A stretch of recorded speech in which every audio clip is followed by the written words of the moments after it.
Yeah, so the first BT and Scientist and Technology exhibition we did was in 2014 when I did it by myself in second year.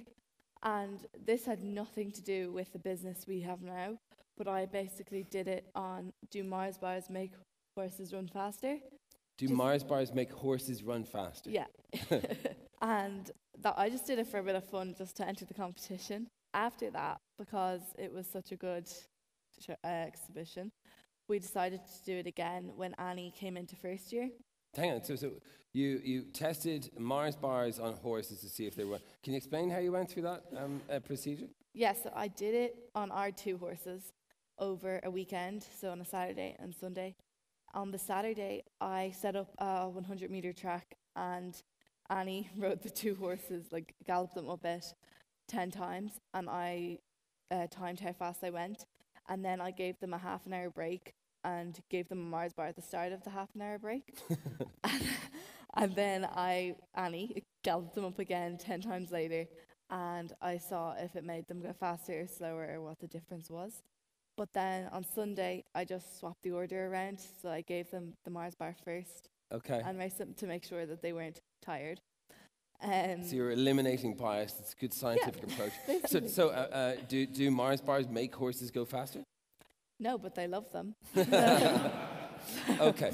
Well, no, I mean, a non-result is still a result in science, exactly. right? We have to publish our non-results. Okay, so you did that, but you really enjoyed the experience of the exhibition. Tell us about what that was like and why you decided, you know what, I want more of this. Well, because I did it by myself in second year, you just have to make friends beside you, otherwise it's kind of boring. So I made friends with like everyone beside me, and we keep in touch. Like we all did it the years after because we enjoyed it so much. Like I still talk to them. I met them yesterday, and basically I just really enjoyed the whole like opening ceremony and all the lights and the cameras and the music and like everyone was just in such the a glamour, good mood. essentially. Yeah, exactly.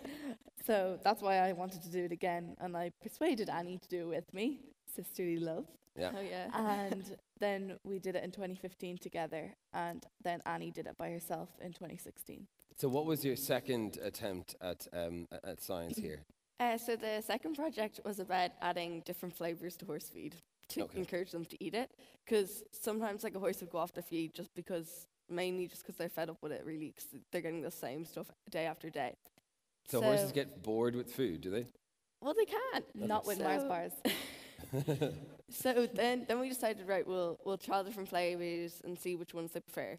So we started off with about 150 different flavors, and we narrowed it down to 10.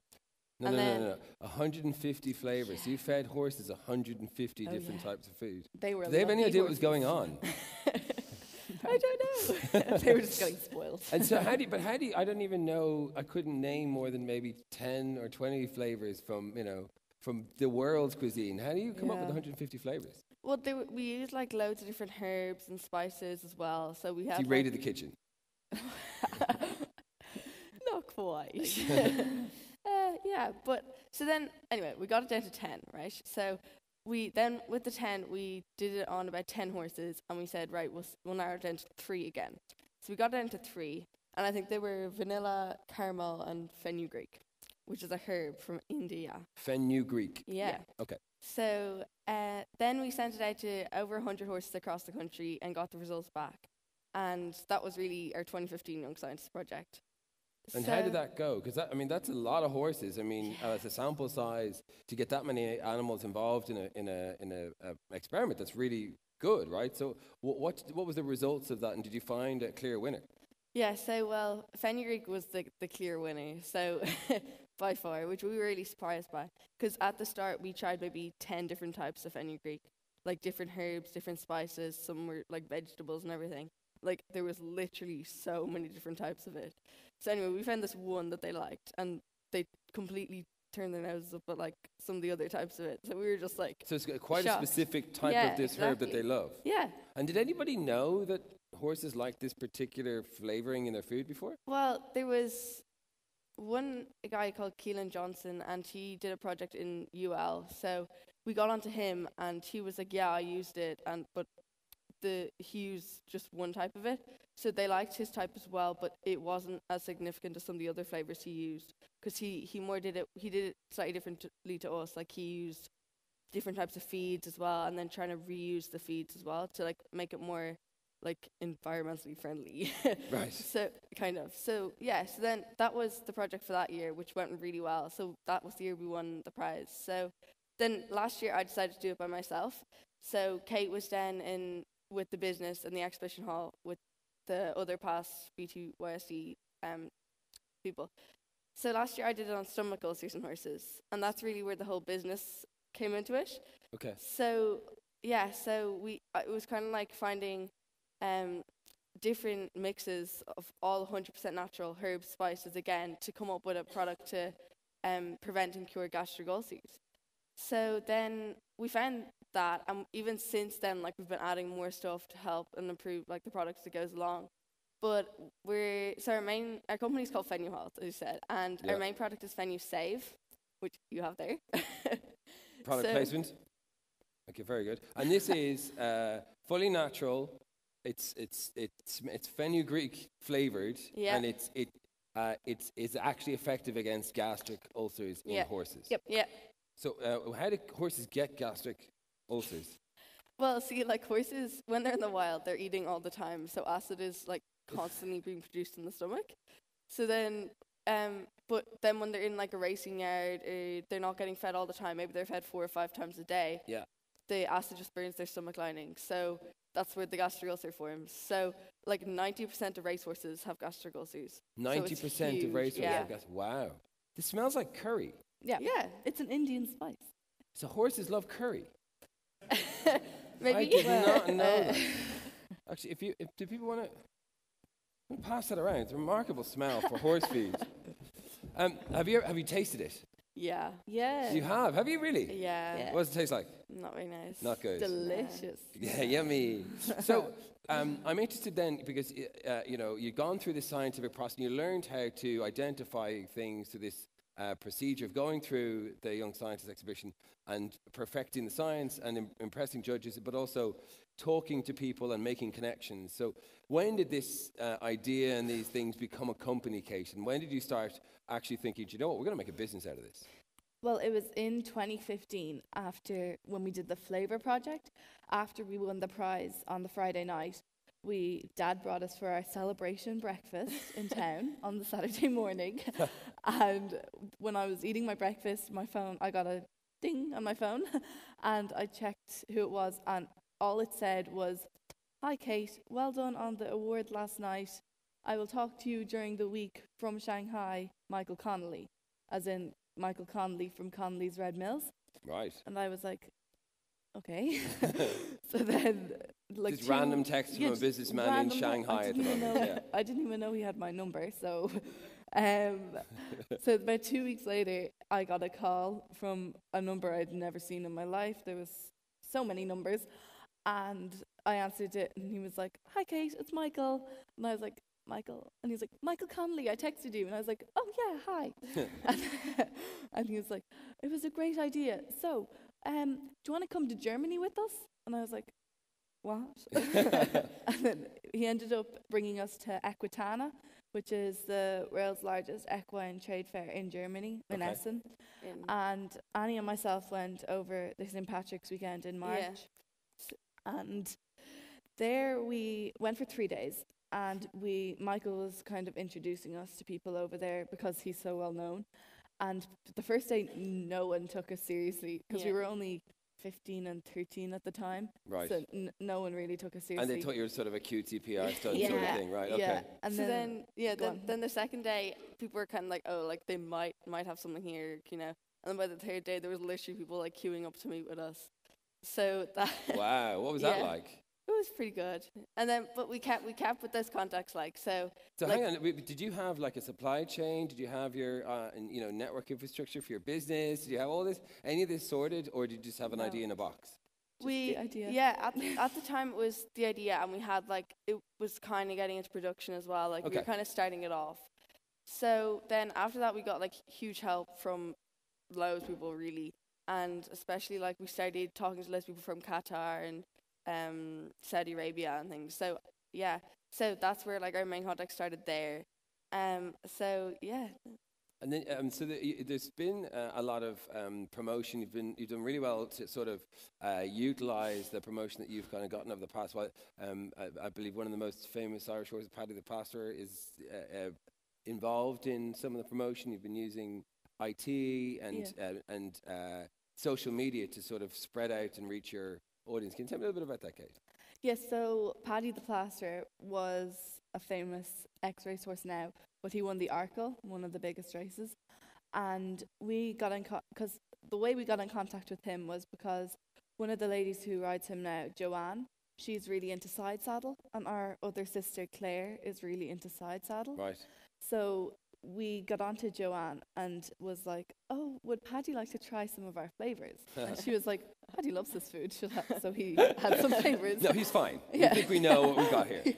But he ate the flavours, and then she agreed to let him be our brand ambassador. So we had his picture everywhere. Yeah. Famous horse. You plastered pictures of Paddy the Plasterer everywhere. Pretty much, yeah. And from that, we have, because we're both addicted to our phones. So we are always on Facebook and Twitter. So we set up a Facebook page and a Twitter page for Venue Health.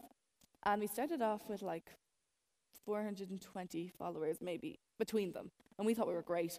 Yeah. And then it was pretty good. It's not, I mean, that's a lot. For a brand new company, it's not bad. Yeah, we were pretty happy with it. Yeah. But now, that was about 2 years ago. Yeah. And now we have 130,000 between Facebook and Twitter with social media followers. Which is huge reach. Yeah. I mean, there are many. I'm sure there are people in the room who do not have that sort of reach on social media. So how did you do it? Because today is about communications, and love to know how you managed to figure out how to increase that reach of your audience. Yeah. So a lot of it was like just like at the start it was more just asking people, and like on all the radio, television interviews that we did, it was kind of just like us on Facebook, like us on Facebook. So and then then we just and then it was kind of just like we kind of got more used to it and had like getting to use it better as well. And then so we just ended up our phone is like our little online office. Like it's pretty much like we do everything on our phone. Like we've been doing emails on the way in the bus, going to school, and so all we sell everything online mainly. So it's all done through the website, and And so you're in school during the day. Do you then check before you go into French class? Do you check and see if there's any orders and reply to some clients and that sort of stuff? Does that happen? Yeah. So at the moment we've got 5 people on our team. So with Venue Health. So when we're in school, Sarah and Tony look after loads, mainly the orders come in, Tony's in the office. Are these employees or are these family members? No, they're employees. They're employees? Yeah, okay, they're not wow. related to us. That's impressive. So when you're in school, your employees look after the business? Yeah. Great, okay. Yeah, so we'd be getting...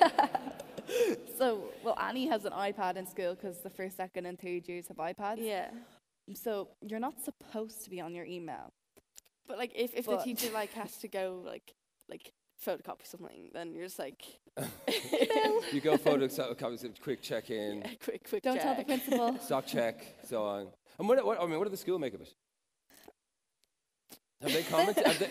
have they? No, they're all really supportive. Our business teacher, Miss Kelly, is she's always helping us out. We entered all the business competitions, Student Enterprise, the local enterprise offices, and Griffith College. So when we were doing them, she was helping us out with the reports and stuff because she's a business teacher. Yeah. She's really good. So then so we ended up winning the Student Enterprise one for Dublin City and then the Griffith College one as well. So it was really good. But then then after that we were we're gonna keep going with this. And then so this year now we've got the van, which is outside. Yeah. So that's strategically placed van outside. Sorry? The strategically placed van Yeah. outside. Oh, yeah. I see you got pole position on the Williams car, which is pretty impressive. To finish up, what did the exhibition mean to you guys? When you won the exhibition, what did you learn from the whole process, and what did it mean to you? After we won the prizes, what we found the most, the best out of the competition was when people like you, the tops of all your jobs, started walking around,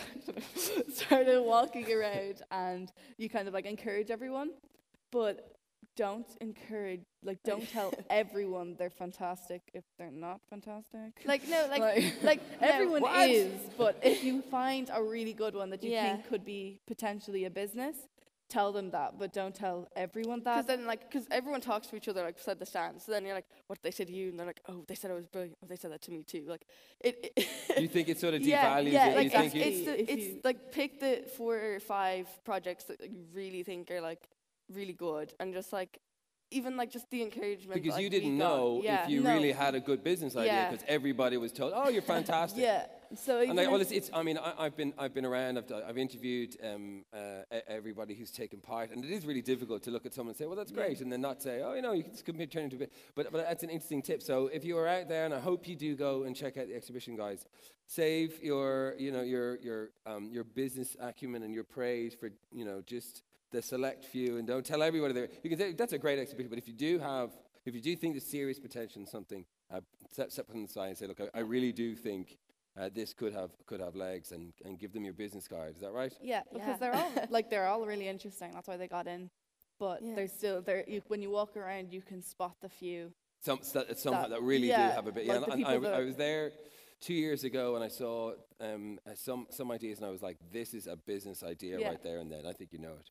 And then also with the reason why we've grown is because, like, when we want to get something done, we just go to the top people. We just email them and email them and email them. I don't bother with No. middlemen. I just go straight Yeah, to the top. Just straight to I the see. top. No, Because but- yeah. we did this when we wanted to launch our products. We went to get the Minister of Agriculture at the time, Minister Coveney. We emailed him to ask him would he launch our products. And then we didn't get a reply. So because we go to school in the Red and the Green, and his office is on Kildare Street, we just got off the bus stop early and went into his office every single day for about 2 months, and then he launched our products. So Ladies and gentlemen, please give a really warm round of applause for Annie and Kate Madden.